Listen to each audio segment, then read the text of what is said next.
Hey, how are you? It's Rick Wilson from Litchfield County Sports, and welcome to our program. And before you get a little nervous, Tim Gaffney is in the studio. I know it's a little different for me. I believe that's something crossing the camera.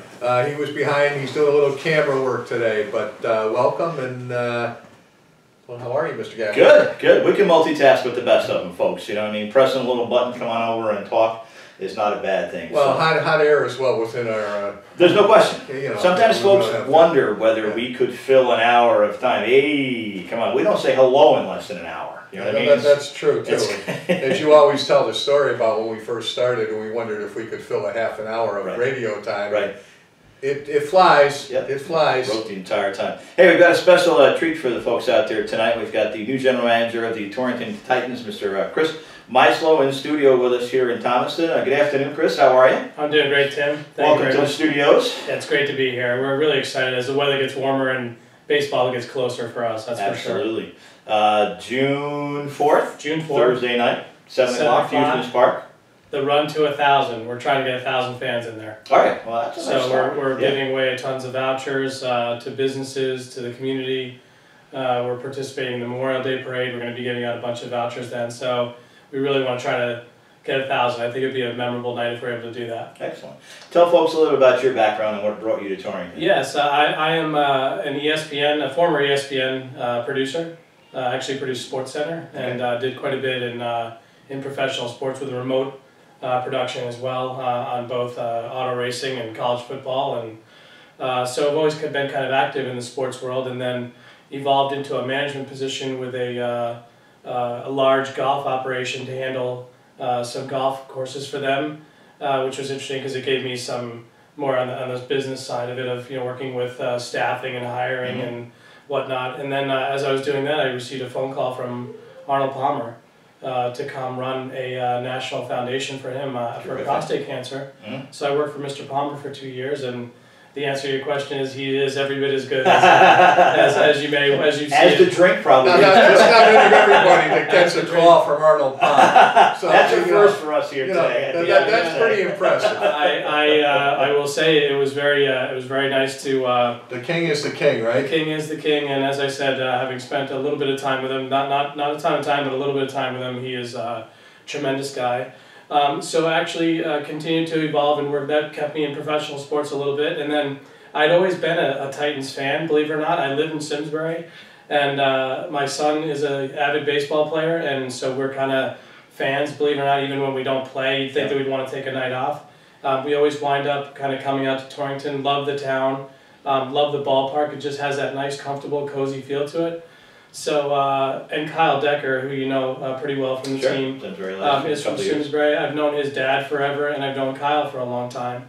And so saw an opportunity and talked to a recruiter about the general manager position at the Titans, and I said to my wife, I said this would be something that's kind of a bucket list where you think to yourself, wow, it'd be kind of interesting to to see what it's like to work in this. And so I want to let you ask your questions, but I want to give you at least that background of honestly, it was mostly by chance. Just happened to see that opportunity, but it has been a tremendous experience up to this point in time. The community has been fantastic. Well, you have an avid golfer to your right and my left, so I'm sure there's an Arnold Palmer story that he'd love to hear, and so would I. What was it like to work with? It was actually an incredible experience, and as I said, something that you would. A lot of people say, oh, he's a pro athlete, but what's he really like, professional athlete, but what's he really like behind the scenes? He is every bit of what you see, from a pure gentleman to has a Labrador Retriever that sits in his office. You wouldn't necessarily think of Arnold Palmer as a dog guy, but this Labrador Retriever literally sits on the back of his cart when he goes out, in Pennsylvania or down in Florida and play, and the dog sits right and knows the whole deal. Yeah. So he's a dog guy, and the other thing that's kind of cool with him is like by 5 o'clock at night, the day is done. Of course he's in his 80s now, so of course the world takes him. He has lots of demands on his time and lots of things that he's got that crosses his desk. Probably the most one of the most interesting things that you guys can appreciate, just knowing how business is done nowadays. Arnold Palmer still does business on a handshake, so he will look you in the eye and say, here's how I want to run my business. He will shake your hand, and that's your contract. Nice, nice. Of course, you know, I'm sure there's attorneys that are going crazy, you know, thinking about all that, but he really is the salt of the earth. And word is the word. Yeah, right? and word is the word. And you can imagine he still has those Latrobe, Pennsylvania roots in him, you know, from his father's day of being a superintendent at the golf course. And so he's just a great guy. You had to be a Palmer fan, Mr. Wilson. You're a great. Well, you know, I kind of was, but I mean, I'm a real young kid when certainly I don't remember him in the 50s. We like being able to say we were young for something saying. Well, I don't really remember in the 50s, but when I first started getting interested in the 60s, when Jack first starts coming along, and you get that whole competitive rivalry, I was always an Arnold Palmer fan. I've always been an Arnold Palmer fan, and so yeah, I mean, it's nice to see somebody, and that would fit with anybody's story I've ever heard on television or whatever. I mean, I'm hard pressed. I haven't found anybody that I've ever heard, or I don't know a lot of people that know Arnold personally, but that ever have had said anything bad about him. He is who the image is, and he is who you see. Right. Interestingly enough, though, too, incredible philanthropy. I mean, you guys know about the hospitals that he's built and everything. So he knows he has that you know, philanthropy and that whole willingness to give back. He knows that he's gone far and above where he, you know, ever expected he would be. So he's not sitting there spending it. He's not sitting there, you know, going through anything where he's, you know, he lives a lifestyle that's above and beyond. It's just, he really does give back, and I found him to be incredibly compassionate. And I think you do like to see that, because a lot of times you see the public persona that you see out on the links or on the court or anywhere, and then behind the scenes you find out the person is a real jerk. You know what I mean? You like it when it comes true. What it appears to be, you know, is what it is. Certainly is legendary. Now, you know, we've covered Twisters baseball. Rick and I have for a long time. Titans baseball as it came along, and the rest of it. A couple of innovative things, you know, this year, you know, and last week I believe you had your first test run of the concession stand, which has always been a contentious thing for anyone running summer baseball, because you have to be open all the time. Sometimes you're at any kind of game, including a Titan game, where it's a lousy weather night and the rest of it, you got 12 people in the stands, and you're trying to cook fresh food and the rest of it. But you guys came up with a good idea with help from our good friend Michelle Cook, and explain to the folks how you're doing it this year. Very much so. Well, you know, as you guys can appreciate as well, coming into a role like this, I had to come in with full eyes open and full ears open to kind of see what was going on in front of me, hear what was going on around me. I would love to have had much more time to observe, you know, take in what was going on, absorb the information, talk to as many people as I could, but I didn't have it. I was on an accelerated pace. I literally came in 2 months before we really were supposed to get started. Yep. So I had a lunch with Michelle Cook and with our commissioner, and she said, hey, look, I know the snack bar has always been a sore spot. You know, just they haven't kept it open long enough, or the food's been off, or, you know, something along those lines.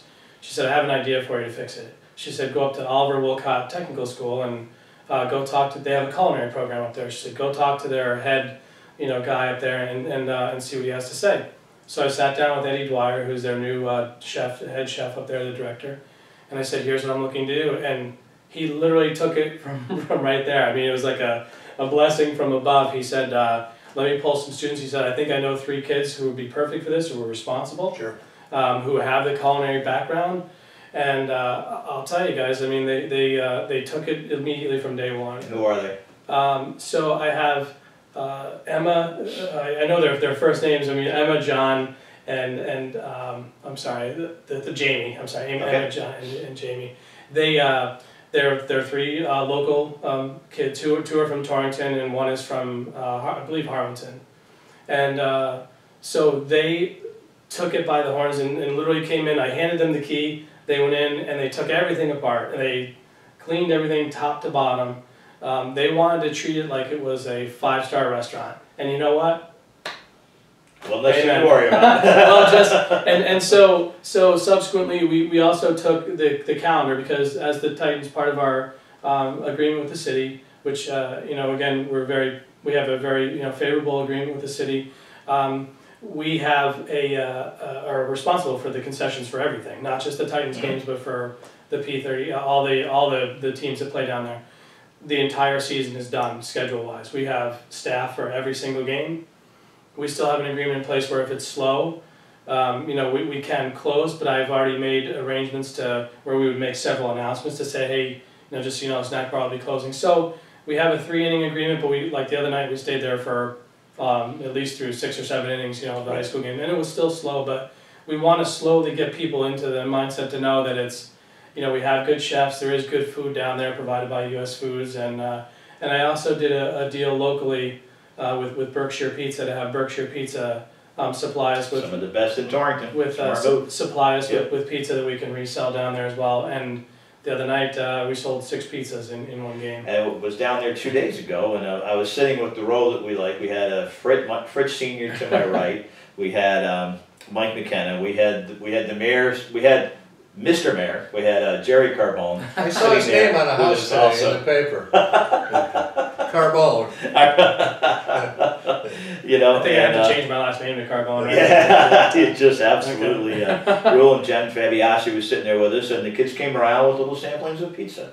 Now, for sports writers like you and I, you know, it might be a little better for us just to sample as opposed to buying the whole salad there. You know. And this is one of those things. Working on that. Well, yeah, you're not working on these 2 guys. Although we do you have just made Mrs. Gaffney very happy. This one's for you, honey, because she has been suggesting, well, if you want women to come down with the kids, maybe you offer a pre-made salad. You know what I mean? Yeah, Rick and I are looking at each other like, what salad? Well, no, actually, the first time I went to Camden Yards, they were serving salad, and I do know that there's people. It's not my idea of going to the ballpark. Right.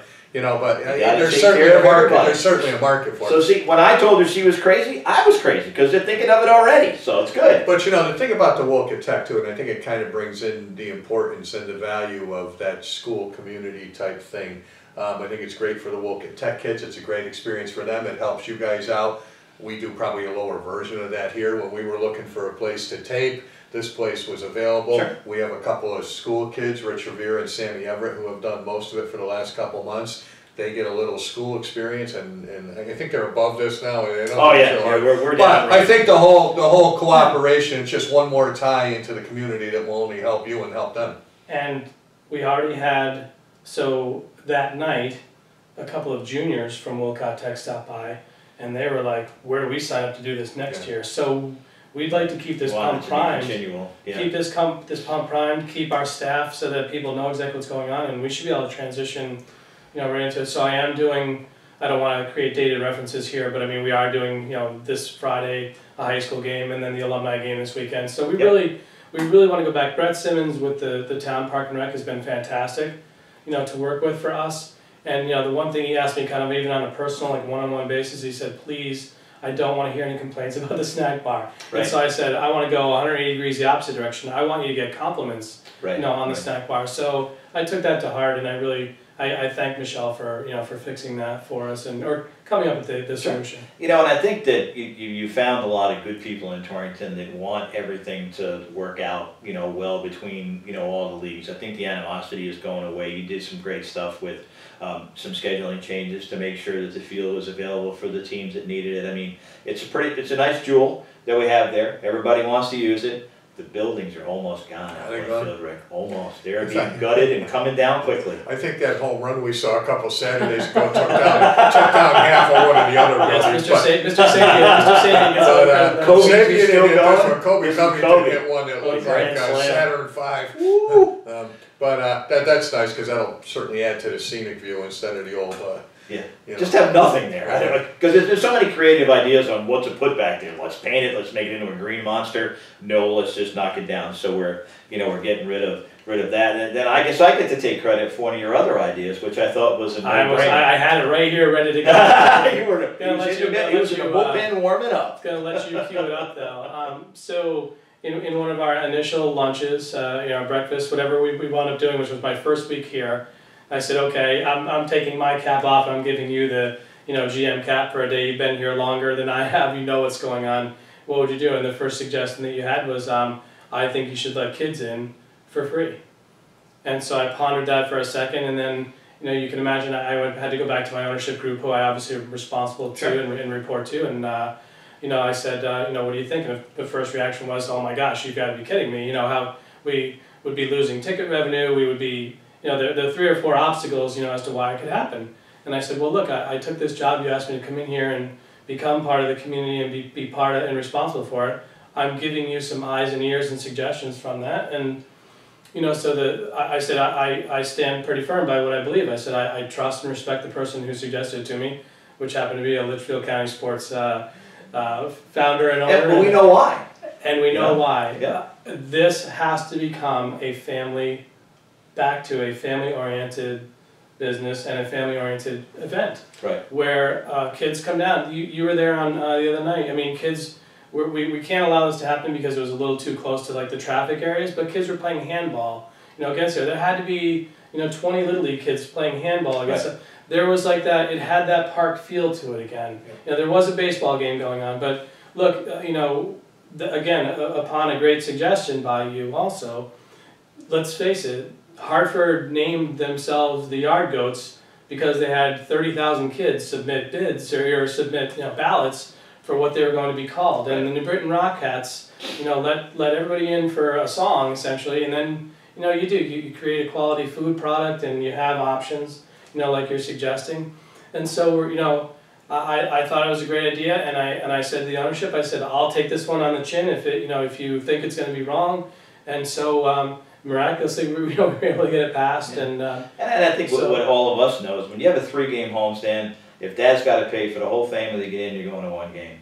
If you just got to pay for the kids, if you got to pay for yourself and not the kids, even though the kids are going to hound you for $10, but that $10 you might have been paying half to get in, they're going to go buy a hot dog, they're going to go buy a burger. You might go to a 2nd game in the week. Because a lot of times that's what happens. We'll see a good Sunday, and then Tuesday, Thursday is empty, because, hey, we already dropped $50, and we're not going to drop it again. But the kids are in for free. And you know the kids are going to pester Mom and Dad once they're in there. And if you have a good snack bar, you have all kinds of different options available. Ice cream and candy and things like that, right. You know, and you want, like I said, you want kids in the park. You'll see, you know, obviously the beginning of June, as everybody's still in school and the rest of it's a little light at nighttime, but once the 2nd or 3rd week of June, you know, gets out, if those kids are used to being there, you know, then they will show up. I mean, you know, Rick, you and I remember back in the 90s and early 2000s when Houston Park was absolutely hammered.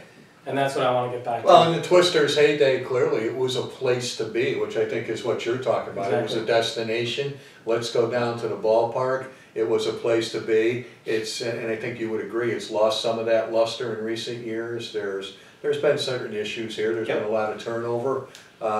In the general manager's job, there's been at times animosity with the recreational teams, which I think, like you said, is better. So you know, we get the right person on the job, and you know, build that community support back up, and you know. I did want to back you up on one thing. I'm sorry to interrupt. I did want to back you up on one piece too.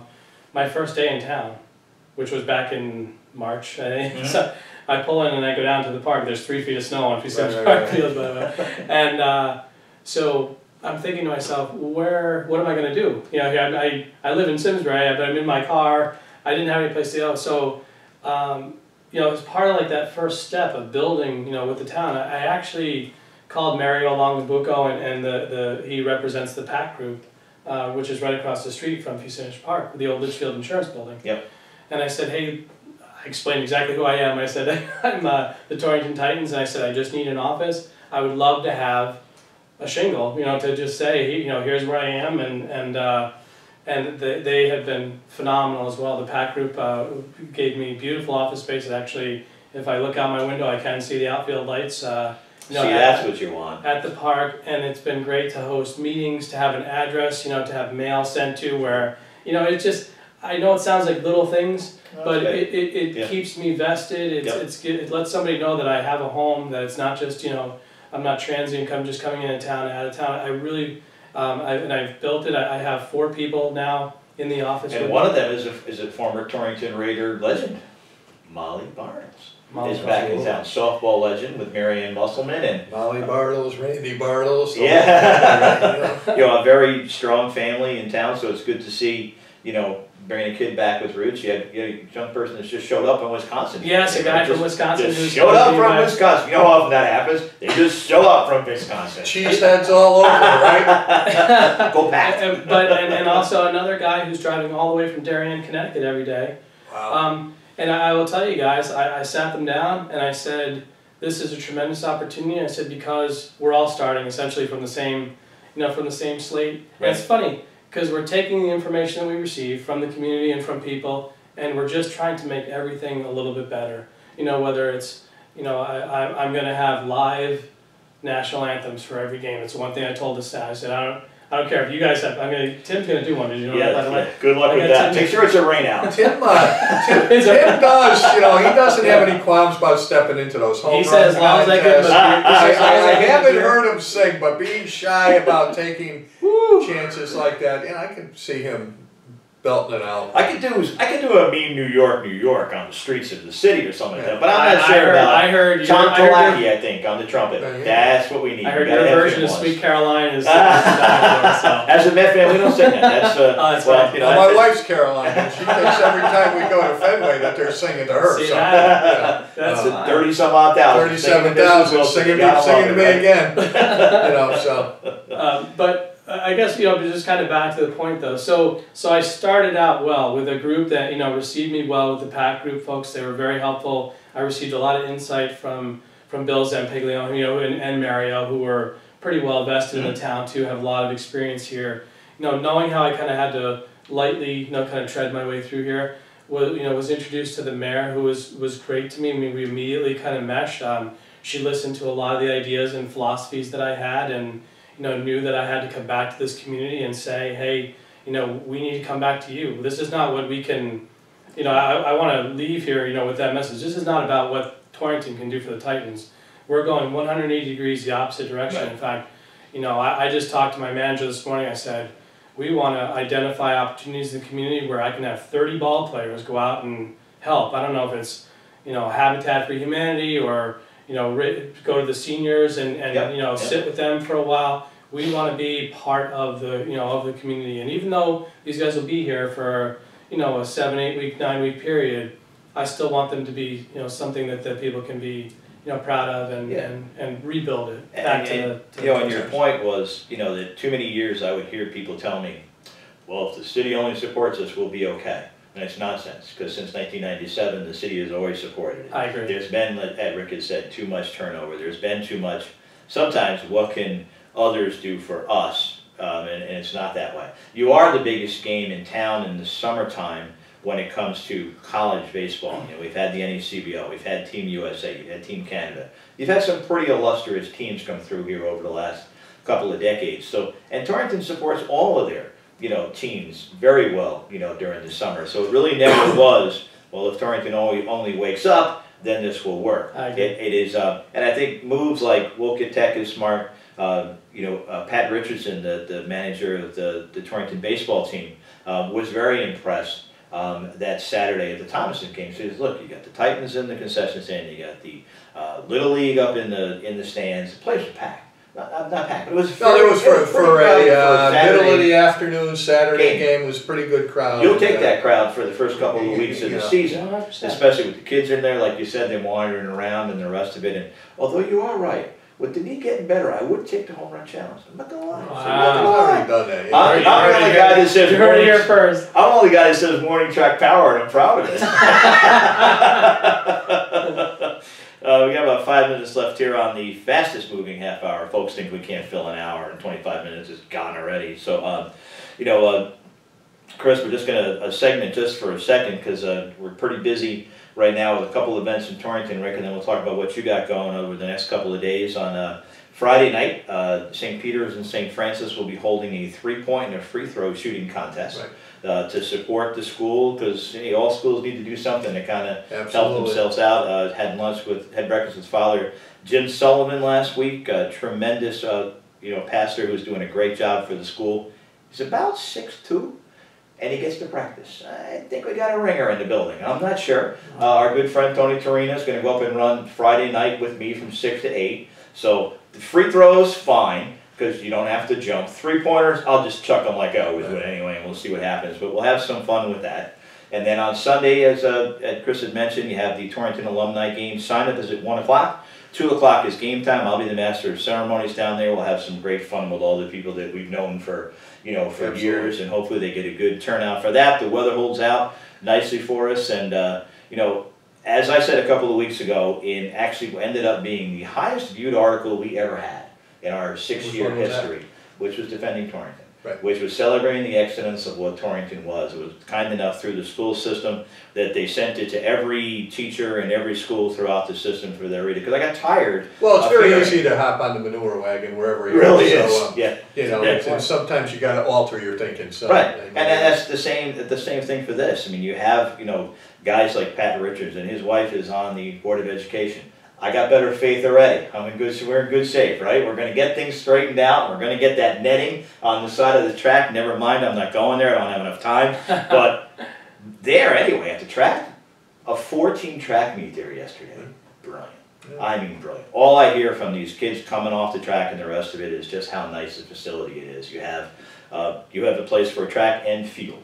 Torrington used to just be the field, was the football field. And you threw everything off the football field or you threw it off the other side. Now we still have to go to the softball fields because Torrington beat Derby 16-0 yesterday. Allie Dubois with a no-hitter struck out 13 and 15. I'll go see them in a little while. And Brittany Anderson, our good friend from basketball, who will probably be a Division I softball player, had 3 home runs, including a ground ball past third. They continue to roll and roll and roll and roll. All the way to Route 8. Rolling, because we need to get that outfield slope a little better. Now, Ed Aaron could have done it. I was talking to our good friend Mike McKenna about what it takes to get that done. And, on that note, I really hope we have Mike back next year. There's still a little flux situation, but nobody believes the maroon and white any better than Mike does. Well, it's a loss for Torrington if they don't, but we'll let them hammer it out, and sometimes their hammer seems to have missing parts to it or whatever. Let's hope it finds the top of the nail and they hit it home. He's got some great plans for even how to switch that softball field, flip it a little bit so that to the right, out in right field is where it would start and come in. And then you'd have less work to do with fixing that slope, which means the cost would be better. You're off. Yeah, just a couple of things here. I get to see, if it's not the preeminent pitching matchup in the state, it is certainly a preeminent matchup. I'm off for a 5 o'clock game for Seymour and Oxford. Rayanne Geffert, okay, and for Seymour, and a defending Class M champion against Ashley Gillette for Oxford. She just struck somebody else out. Well, I expect to be out of there in 42 minutes. It's going to be a 1-0 game. But I'm really looking forward to that. And the NVL girls softball tournament is going to be kind of fun this year because they'll clearly be the favorite. Seymour's always the favorite. But Allie Dubois has kind of followed right in Sydney Matsko's footsteps. I wouldn't put her there just because Sydney did it for 4 years, but Torrington only has 3 losses. And, baseball at Torrington, we've talked about 3 losses. We saw a great game a couple weeks ago with Thomaston. They got beat pretty good by St. Paul's, but they can really hit the ball. And Dom Sabia is as good a hitter as I've seen in a long time, particularly for a kid his age. Berkshire League, here's a little surprise to him. So right now it's another Golden Bear spring. It really is, isn't it? Okay, the Thomaston baseball team clinched a tie for the title just 13 games into the season. No losses in the league. Yep. A bad half inning against Torrington away from being undefeated. Yep. And a few girls that we're pretty familiar with now. The Thomaston High softball team, 2-time defending Class S basketball champions, defending Class S softball champions, have a 2-game lead with 6 to play, and in a half an hour out at Thomaston High School Field we'll play Northwestern. So they're in a very good position. So got all that stuff going on, and look, we're moving down. I'm surprised we're as far along in the schedule because when we looked, but when we had looked, we thought we'd be late starting with all the snow. Teams are on schedule, and in 2 weeks we're going to be pretty much done with this. So we start crowning champions now. We've already crowned 1 in Thomaston. 1 win in their next 5, and they win it outright. So whether they win or lose they're at Northwestern today, which will be a tough game for them. But they won't lose 5, so that's been decided. We'll see what happens, but it gets to be an exciting time of the year. It does. We always say spring is the fastest season, and it disappoints. I mean, Torrington has they have Sacred Heart today. They have Woken at home on Friday, which is important. They go to Dodge Stadium to play Naugatuck on Monday, which is a sweet trip for both teams. And then they get Watertown home the following night. And all those teams are right there. Naugatuck 7-7 going in action yesterday. That could be any time you face Naugatuck. You don't go by a record. It could be they'd love to knock you off. And Sure. you know, the NBL tournament is in Torrington this year, which is also good news. Good news for you, Chris. Also, Covering that as well, concession yeah. stand, and you know you have a bunch of teams in. So, Chris, we want to thank you for making the trip down here with us. Thank you, Thomas. guys. We wish you the best of luck. Thank you It very sounds much. like you're off to a heck of a good start in ingratiating yourself into the community. We are and, with great friends. You know you have our support, Thank and you know we'll be there. And we want to make ourselves completely accessible to well, you as well. We've got well, some good players and coming. we're rooting for you because you only bring good things to the community. If you succeed, I think the community succeeds. It's not one or the other. So you know we hope it works. That's it. And you know, there's like one thing left to do. Somebody's got to turn off the cameras. Chris, I'm going to let you do the honors so that Mr. Wilson can still. Yeah, we don't have all the guys are at the baseball game. They're all playing. So, Mr. Wilson, see you out there soon. I'm going to change it a little bit. Go Titans! Thank you. We'll take it. Be well, folks.